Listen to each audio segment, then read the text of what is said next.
ඕගොල්ලෝ නින්දට යන්න කලින් මේ දේවල් හිත කරලා ගියොත් නොහිතන වේගෙන් ඇඟ කෙට්ටු කරගන්න පුළුවන්. වර්තමාන සමාජය කියන්නේ කාර්ය බහුලත්වයෙන් පිරුණු තැනක්. කාර්ය බහුලත්වයට අමතරව අපේ ජීවිත ඒකාකාරී බවින් පිරීලා තියෙන්නේ. ඒ කියන්නේ අපිට කරන්න වෙලා තියෙන්නේ එකම විදිහේ වැඩ කොටසක්. මේ හේතුව නිසා සමාජයේ බොහෝ දෙනෙක්ට තමන්ගේ ජීවිත නීරස එකක් බවට පත් වෙලා තියෙනවා.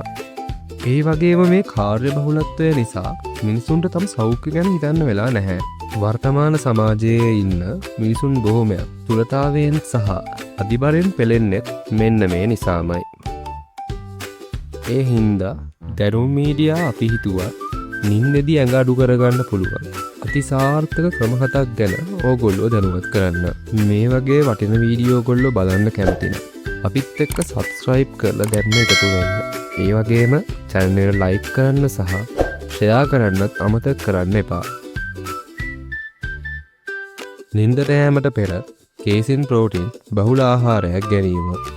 නින්දට යන්න මිනිත්තු 30කට පමණ කලින් කේසින් ප්‍රෝටීන් බහුල ආහාරයක්. ඒ කියන්නේ චීස් යෝගට් වැනි දෙයක් ආහාරයට ගැනීමෙන් නින්දේදී පරිවෘත්ති ක්‍රියාවලිය වේගවත් වෙනවා වගේම මාංශ පේශීන් ආරක්ෂා කරගන්නත් පුළුවන් වෙනවා.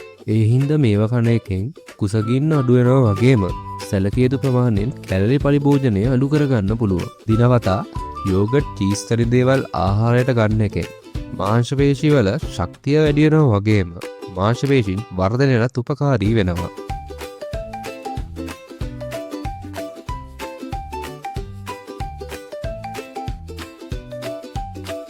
ප්‍රමාණවත් ලෙස ජලය පානය කිරීම.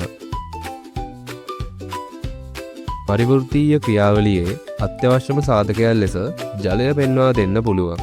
සුළු විජරණ තත්වයකදී වුණත් පරිවෘත්තීය ක්‍රියාවලිය සැලකිය යුතු ලෙස මන්දගාමී වෙනවා.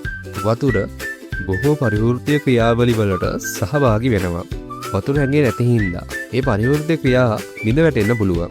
විජලනය ආහාර ජීර්ණයට පෝෂක පදාර්ථ අවශෝෂණයට ශරීරය තුළ අත්‍යවශ්‍ය සංයෝග ප්‍රවාහනයට බලපානවා. ජලය නැතිවීම ආහාර රුචියට සහ පරිවෘත්ති ක්‍රියාවලි වලට බලපෑම් කළ හැකි හෝමෝන අසමතුලිතතාවයට හේතු වෙන්නත් පුළුවන්. ජලය ප්‍රමාණවත්ව පානය කිරීම මගින් ජලයේ තාපජ ආචරණය නිසා කැලරි දහනය වෙනවා. තාපජ ආචරණය කියන්නේ අපි සීතල ජලය බිව්වාම ශරීරයේම ජලය ශරීරයේ උෂ්ණත්වය දක්වා රත් කරනවා. මෙහෙම රත් කරද්දී ශරීරයේ ඇති කැලරි භාවිතයට ගන්නවා. මේ නිසා කැලරි දහනය වෙනවා. ඒ වගේම ආහාරයට පෙර වතුර බීම ඔබ කන කැලරි ප්‍රමාණය අඩු කිරීමටත් හේතු වෙනවා. අංක 3. තයිරොයිඩ් ග්‍රන්ථිය ප්‍රශස්ත ලෙස ක්‍රියාත්මක කිරීම. විද්‍යාඥයන් පෙන්වලා දීලා තියෙනවා තයිරොයිඩ් ග්‍රන්ථියේ නිපද වෙන හෝමෝන වලින් පරිවෘත්ති ක්‍රියාවලිය උත්තේජනය වෙන බව. මේ හින්දා තමයි ඔබ අයඩින් භාවිතා කිරීම අවශ්‍ය වන්නේ. මොකද තයිරොයිඩ් ග්‍රන්ථිය තයිරොයිඩ් හෝමෝන නිපදවීමට අයඩින් භාවිතා කරනවා. නමුත් ලෝක සෞඛ්‍ය සංවිධානයට අනුව ලෝක ජනගහනයෙන් 35ක් පමණ ශරීරයට හරියන ගානට අයඩින් ගන්නේ නැති බව පෙන්වලා දෙනවා. මුහුදු ලුණු වල ලොකුවට අයඩින් නැති හින්දා අයඩින් කළ ලුණු භාවිතා කිරීම වඩාත් හොඳයි.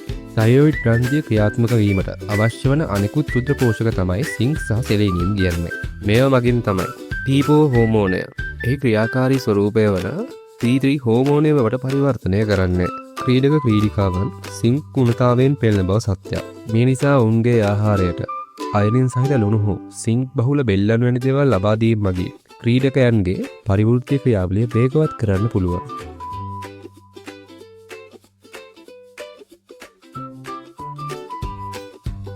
නිදා ගැනීමට පෙර ස්නානය කිරීම. ස්නානය කිරීමෙන් පරිවෘත්තීය වේගය වැඩි කරන්න පුළුවන්.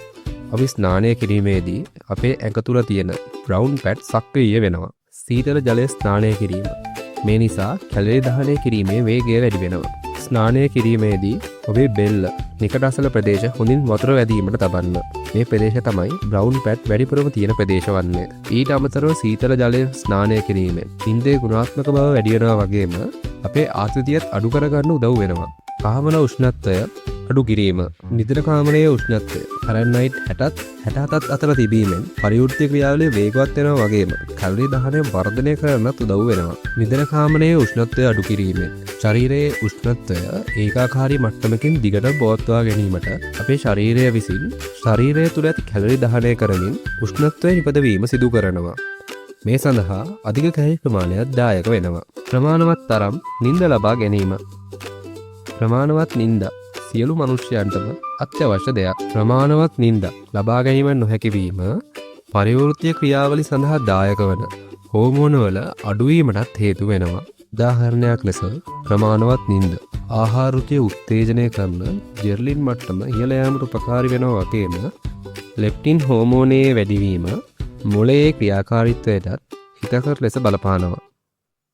ඒ වගේම ප්‍රමාණවත් නිින්ද ශරීරයේ ඇති ඉන්සුලින් හෝමෝනය මගින් රුධිරයේ සීනි නියාමනය කිරීමටත් දායක වෙනවා. දිනකට පැය 7කට වඩා අඩුවෙන් නිදාගන්න මිනිසුන් අධිබර හෝ ස්ථූලතාවයෙන් පෙළෙන බව විද්‍යාඥයන් පෙන්වා දෙනවා. ප්‍රමාණවත් නිින්ද ලබා නොගැනීම ටෙස්ටොස්ටෙරෝන් අඩුවීමට සහ ඊස්ට්‍රජන් සහ කෝඩිසෝල් මට්ටම වැඩිවීමටත් හේතු වෙනවා. මේ හෝමෝන වැඩිවීම මගින් ශරීරයේ මේදය හඳවා ගන්නවා වගේම ටෙස්ටොස්ටෙරෝන් වැඩිවීමෙන් ශරීරයේ මාංශපේශි වර්ධනය වගේම ආතතිය අඩුවීමටත් හේතු වෙනවා. ප්‍රමාණවත් නිින්දක් නොමැතිවීමෙන් ඊළඟ දවසේ ඔබේ ශරීරයට වෙහෙසකාරී බවක් දැනෙන්නත් පුළුවන්. මේ නිසා ප්‍රමාණවත් නිින්දක් ලබා ගැනීම අනිවාර්යයි. රාත්‍රියේදී සැහැල්ලු ආහාර ලබා ගැනීම. රාත්‍රියේදී බරපතල ආහාර ගැනීමෙන් ඉන්සියුලින් මට්ටම වැඩි වෙනවා. මේ නිසා ශරීරයේ ඇති සීනි මට්ටම ඉහළ යනවා. මේ නිසා රෑ නිින්දට යාමට පෙර අඩුම පැය 2-3කට පෙරවත් රාත්‍රී ආහාරය අවසන් කරන්න. මීට අමතර කුකුල් මස් වැනි ප්‍රෝටීන් බහුල සහ එළවලු අඩංගු රාත්‍රී ආහාරයක් පරිභෝජනය කරන්න. සීනි ඇති ආහාර පාලනය කරන්න. මේ වගේ වටින වීඩියෝ බලන්න දිගටම අපේ නාලිකාවත් එක්ක රැඳී සිටින්න අමතක කරන්න එපා.